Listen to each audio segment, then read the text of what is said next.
Hello friend, welcome back my YouTube channel Akash Vlog 69. আমি এতিয়া যাই আছো গণেশ মন্দিৰত যাম আৰু তাতে তিনটা মন্দিৰ আছে। আমি আপোনালোকক দেখাম গণেশ মন্দিৰৰ চাৰিওকাষত দেখাম কি আছে আপোনালোকক ভাল কৰি দেখাম। আপোনালোকে মোৰ ভিডিওটো চাই থাকিব। আমি এতিয়া যাম ব্লগ ভিডিওটো আৰম্ভ কৰো দেৰি নকৰি।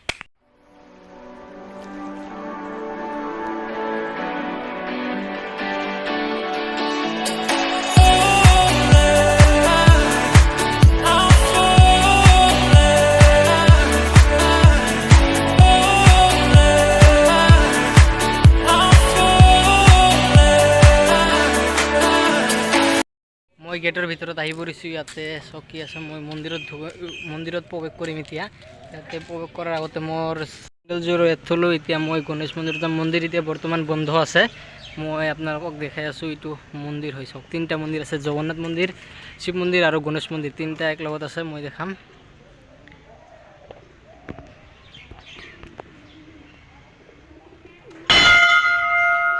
এইটো গণেশ মন্দিৰ হ'ল। এইটো গণেশ মন্দিৰ। মন্দিৰটো বন্ধ আছে ভিতৰৰ পৰা। মই আপোনালোকক দেখাই আছোঁ চাওক মন্দিৰৰ ভিতৰত। ইফালেদি যাব লাগে। ইয়াতে আছে জগন্নাথ মন্দিৰো আছে। ইয়াত জগন্নাথ মন্দিৰো আছে চাওক। এইটো জগন্নাথ মন্দিৰ হয়। এইটো ৰথৰ মেলা যে হৈছিল এইটো মন্দিৰৰ। আৰু ইফালে আছে শিৱ মন্দিৰ। মই শিৱ মন্দিৰত দেখাম আপোনালোকক। এইটো চাওক ইয়াতে আছে শিৱ মন্দিৰ আছে। ইয়াতে গণেশ ইয়াতে চাওক শিৱ মন্দিৰত ইয়াতে আপোনালোকে যি কৰি আছে ইয়াতে ফুটেজ আছে চাওক। চিচি কেমেৰা ইয়াতে চিচি কেমেৰাত আপোনালোকে চব ইয়াতে দেখি আছে। তাৰ পৰা মন্দিৰটো বহুত ডাঙৰ। তো আপোনালোকে গণেশ মন্দিৰৰ অহাৰ পিছত মই এটা পাৰ্টনাৰত লগ পালোঁ। তাৰ নাম হ'ল অভিজিত ব্লগছ। তাৰ এটা ইউটিউব চেনেল আছে অভিজিত ব্লগছ নাম। মই ডিছক্ৰিপশ্যনত লিংকটো দিম। আপোনালোকে তাতে যাই ছাবস্ক্ৰাইব কৰি দিব আৰু ভিডিঅ'টোত এটা লাইক কৰি দিব। পাৰৰ কাৰণে কিবা খাব ল'লোঁ মই। এতিয়া খাওঁ, আপোনালোকক চাব।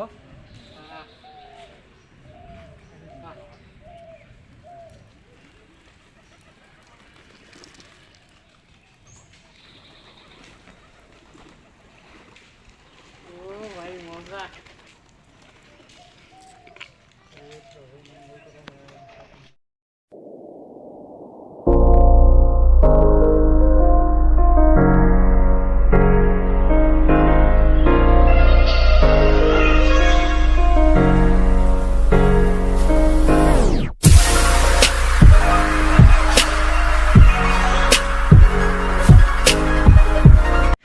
চাওক এইটো হ'ল জয় বলনাথ।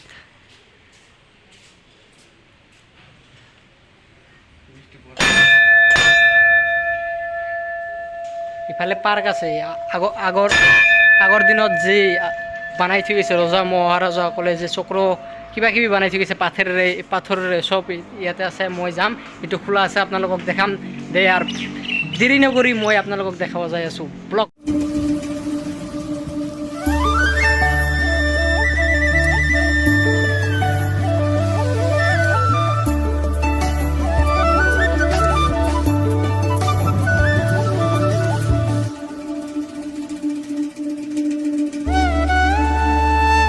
মই আৰু তাতে যাম, আপোনালোকক দেখাম।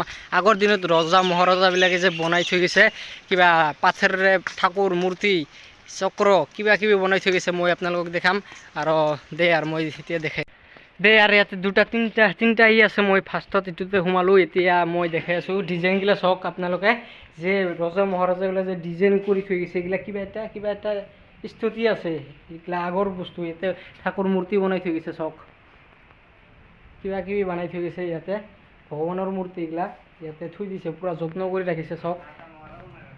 এইটো পাথৰ বোলে ৰজা মহাৰজাই বনায়। এইটো পাথৰ বোলে মাটিৰ তলৰ পৰা উঠিছে। মাটিৰ তলৰ পৰা। মই ভাবছোঁ ৰজা মহাৰজাই বনাইছে নেকি, কিন্তু নহয়। এইগিলা চব মাটিৰ তলৰ পৰা আহিছে এইগিলা। এইটো বা কি মই নাজানো। যেনবা পাথৰে ঠাণ্ডা এনি টাইম ঠাণ্ডা হৈ থাকে জেগাটো। মই আৰু এইটো ঘৰতো আছে। মই আপোনালোকক দেখাম। মই আহিছিলোঁ একদিন যেনবা মই দেখিছিলোঁ। মই আপোনালোকক এতিয়া দেখাম। মই দেখিছোঁ যেনবা আপোনালোকেও দেখিব লাগিব মই এতিয়া এইটো ঘৰত যাম। এইটো ঘৰত যোৱাৰ আগতে চাওক আপোনালোকে আহিলে ইয়াতে এইটো কৰি ল'ব। অনুগ্ৰহ কৰি চেণ্ডেল জোতা খুলি থৈ যাব লাগিব ঘৰত। মই চেণ্ডেল আনাই নাই যেনবা এইটো চাওক ঘৰৰ ভিতৰত। ইয়াতে বহুত ধৰণৰ কিবা আছে ডিজাইন আছে কিবা কিবা কিবা না কিবা আছেই পাথৰৰ ভিতৰত চাওক ডিজাইনগিলা চাওক এইগিলা চব মাটিৰ তলত চাইছে না এইটো কি বস্তু কি বনাইছে এইটো মই নাজানো চাওক এইগিলা যে বৰ্তমান টাচ যে আছে টাচত যে থাকে ডিজাইনগিলা সেনেকৈ ডিজাইন চাওক ডিজাইনটো চাওক টাচৰ ডিজাইনৰ নিচিনা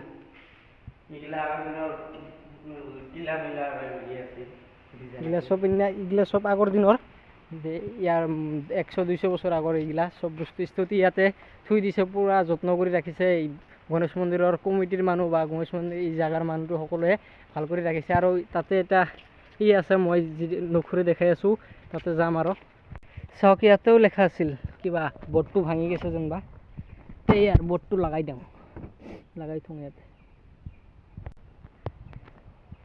কিছে যেনিবা অনুগ্ৰহ কৰি জোতা চেণ্ডেল বাহিৰত খুলি থৈ যাবা ইয়াতে সকলো ভগৱান আছে ইয়াতে চেণ্ডেল জোতা একো আনিব দিয়া নাই ইয়াতেও চাওক এটা পাথৰৰ দৃশ্য দেখাম মই আপোনালোকক এই বস্তুটো চাওকচোন কিনো এইটো ঘৰৰ চিলিঙত যে বনায় আজিকালি যে বনাই থাকে চিলিঙত এইটো চাওক আগৰ দিনতে বনাইছে এইটো কপিৰাইট কৰি থাকে এতিয়াৰ মানুহ কপিৰাইট কৰি থাকে এইগিলা চাওক আগৰ দিনৰে মডেলগিলা এতিয়া দি আছে ইয়াতে ভগৱান আছে দে আৰু কেনেকৈ লাগি আছে ৰে তোৰ ভাল লাগি আছে ভাই ভাল লাগি আছে না জায়গাটো ভাল লাগি আছে জায়গাটো চাওক ওপৰৰ পৰা ভিউটো চাওক কেনে মজা বৰষুণ আহি আছে এতিয়া আৰু অভিজিত ভাই তাতে ব্লগ বনাই আছে দে এতিয়া বৰষুণ আহিব মোৰ আৰু ঘৰত যাব লাগিব মোৰ ঘৰ ইয়াৰ পৰা মই মামাৰ ঘৰত আহিছোঁ মামাৰ ঘৰৰ এতিয়া 5 কিলোমিটাৰ মোৰ ইয়াৰ পৰা 5 কিলোমিটাৰ আৰু ঘৰত যাব লাগিব এতিয়া বৰষুণ ধৰিলে কেনেকৈ কথা হ'ব দে আৰু বেছি ভিডিঅ' ডাঙৰ নকৰি মই আৰু অলপমান দেখাই আপোনালোকক মই ভিডিঅ'টো সামৰিম কিন্তু এটা ভুল নকৰিব ইয়াতে গাৰ্লফ্ৰেণ্ড এইটো পাৰ্ক নহয় এইটো মন্দিৰৰ যে ঘূৰিবৰ কাৰণে অলপ বনাই দিছে এইটো জেনুইন পাৰ্ক নহয় যে গাৰ্লফ্ৰেণ্ড বয়ফ্ৰেণ্ড আহি কিবা কিবি কৰিব এইটোৰ পাৰ্ক নহয় এইটো ইয়াতে আহি বহি থাকিব পাৰে ঘূৰিব পাৰে এনে এইটো মন্দিৰ হয় মন্দিৰৰ পাৰ্ক কমিটিৰ পৰা পাৰ্কটো বনাইছে মই দেখাই আছোঁ গাইছে পাৰ্কৰ ভিতৰত চাওক এটা কি বাছেৰে বনাই দিছে চাওক মজা দেখোন অলপ বিশ্ৰাম কৰিব পাৰোঁ ইয়াত আহি ভাই ভাগৰ লাগছে মই বিশ্ৰাম কৰিম ইয়াত দে ইয়াৰ মজা ইয়াতে আহি টোপনিও পাৰব পাৰে যে বতাহ দি আছে না টোপনিও কৰিব পাৰে ভাল কৰি ইয়াতে বনাই দিছে দে আৰু বহুত ভাল হৈছে যাই বনাইছে বহুত ভাল কাম কৰিছা তই দে ইয়াতে আহিলে পাৰ্কৰ ভিতৰত আহিলে বটল চটল যে প্লাষ্টিকৰ বস্তু ইয়াতে পেলাব নোৱাৰে গম পাইছে না এতিয়া চব ডাষ্টবিনত পেলাব লাগিব এইটো চব ডাষ্টবিনত পেলাইছে এইটো হ'ল 1 নম্বৰ গেট এইটো হ'ল 1 নম্বৰ গেট এই দি যাম যোৱাৰ সময়ত এইটো চক এটা ইয়াতে ৰথ হয় ৰথৰ পূজা হয় ৰথৰ মেলাটো ইয়াতে হয় এইটো হ'ল গণেশ মন্দিৰ এইটো হ'ল সকলো বিয়াৰ সামগ্ৰী অন্নপ্ৰসন্নৰ সামগ্ৰী চব পাব ইয়াতে মঞ্চ নিচা বনাইছে ইয়াতে কিবা নৃত্য চিত্ৰ হয় নেকি উৎসৱ টুৎসৱ হ'লে ইয়াত এইটো হ'ল নতুন বনাইছে ৰথটো নতুন বনাইছে 2018 চনত বনাইছে ৰথটো আৰু পুৰণা ৰথটো য'তে থৈছে তাতে যাম আৰু তাতে আৰু দেখাম পুৰণা ৰথটো কেনেকৈ আছিল আগতে এই গণেশপুৰৰ ৰথ এইটো চাওক পুৰণা ৰথটো ইয়াত আছে এইটো হ'ল পুৰণা ৰথ এইটো আগত ৰথ আছিল যেতিয়া 2017 চনত ৰথ আছিল এইটো লাষ্ট ৰথ কৰিছে 2017ত এইটো চাওক পুৰণা ৰথটো কিমান যত্ন কৰি ৰাখি থৈছে পৰা যাই আছোঁ টাটা বাই বাই গণেশ মন্দিৰ এতিয়া মই যাম আৰু এতিয়া ঘৰত যাম আৰু কি মন্দিৰৰ চব ৰাস্তাটো বনাই দিছে চব ব্লকেৰে বনাই দিছে ইয়াতে ৰথ হৈ যায় সেইকাৰণে ব্লকেৰে বনাই দিছে ৰাস্তাটো পুৰা ফিনফিনা বাপৰে আৰু এটা কথা ইয়াত গণেশ মেলা হয় গণেশ মেলা বহুত ডাঙৰ হয় বহুত ডাঙৰ মেলা হয় ইয়াতে আহিব গণেশ পূজাত আহিলে বহুত ফূৰ্তি কৰিব পাৰোঁ আমি এতিয়া মোৰ তৰফৰ পৰা যিখিনি দেখুওৱা লগা আছিল মই দেখালোঁ ভিডিঅ'টো ভাল লাগিলে চেনেলটো ছাবস্ক্ৰাইব কৰিব ভিডিঅ'টোত লাইক কৰিব আৰু চেনেলটো ছাবস্ক্ৰাইব কৰি আমাক 1K পাৰ কৰি দিয়ক প্লিজ